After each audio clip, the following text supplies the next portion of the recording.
aragtaan nicam ilaahay bin aadanka uu siiyey cunayaan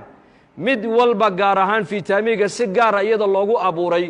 ayaa ilaahay intuu soo jamciyay baa ilaahay timirta inoo soo dhexgeliyay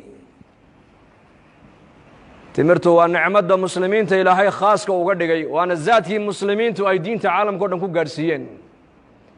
asxaabu muhammad sallallahu alayhi wa alihi wa sallam radiyallahu anhum ajma'in markay risaalada muhammadiyada ay xambaarayeen adduunyada gaarsiinayeen zaadkay isticmaalayaan wuxuu ahaa timir buu ahaa timir mana xumaat taariikhdeeduna ma dhacdo saalixiintu waxay odhan jireen aqalka timir aynan oolina faqri baa aqalkaa yaalla markaa buu nebiguna leeyahay calayhi salaatu wasalaam ninkii soomayow haddaad soontid buu nebigu leeyahay kiina afuraya timir ha ku afuro hadduu timir waayana biyaha cad ha ku afuro biyaha cadna waa daahir buu nebigu yihi oo macdada jirhkaaga jeermiskii ku hadhay oo dhan bay bannaanka u soo saarayaan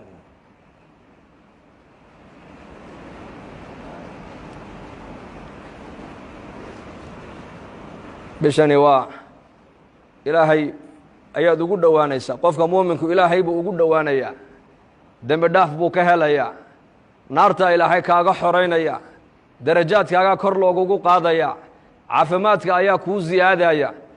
waa bishii qur'aankuu soo degay weeyaan nebigeenna moxamed calayhi salaatu wasalaam jibriil calayhi salaam intuu u yimaado ayaa isagii jibriil bishaa rabadaan qur-aanka ay darsi jireen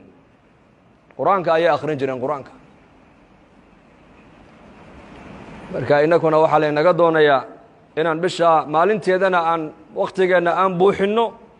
oon cibaadada iyo salaada iyo qur-aanka iyo dikriga iyo daacadda ilaahay iyo mudaarasata alcilmi aan ku buuxinaa laynaga rabaa habeenkiina salaat alleyl iyo munaajaad iyo salaata taraawiix inaan wakhtigeenna ku buuxinaa laynaga doonayaa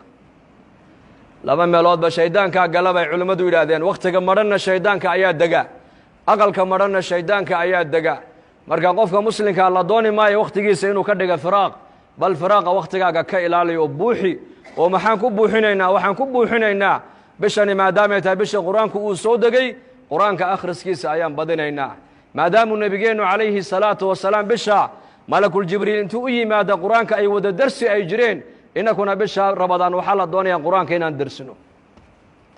ood ugu yaraan bal maalintii hal juz oo qur-aan aad akhridaa si bishaa rabadaan qur-aanka mar aad u khatimtaa